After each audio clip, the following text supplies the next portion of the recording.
নমস্কার, আমি আয়েশা ভট্টাচার্য। আশা করি আমাকে সবাই চিনতে পেরেছেন।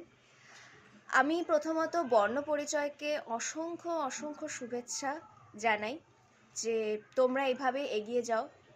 খুব ভালো কাজ করছো তোমরা।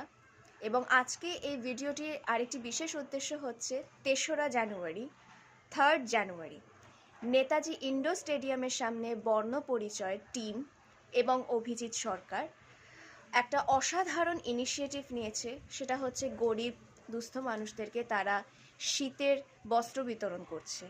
তো আশা করব সবাই ওই দিন উপস্থিত থাকবে, পাশে থাকবে, এবং যারা চাও তাদেরকে তোমরা শীতের জামা কাপড় বিতরণ করতে অবশ্যই তোমরা আসতে পারো, কারণ ওপেন টু অল, সবাই চাইলে আসতে পারে এবং যত মানুষ আসবে আমাদের তত ভালো লাগবে। এবং আমিও আছি টিমের মধ্যে, আসবেন সবাই, দেখা হবে, অনেক আনন্দ লাগবে, মজা হবে, পাশে থাকবেন। ওয়ান্স অ্যাগেইন বর্ণ পরিচয় তোমাদেরকে নতুন বছরের শুভেচ্ছা জানাই। ভালো থাকো, সুস্থ থেকো, আর তোমাদেরকেও জানাই happy new year. Stay safe.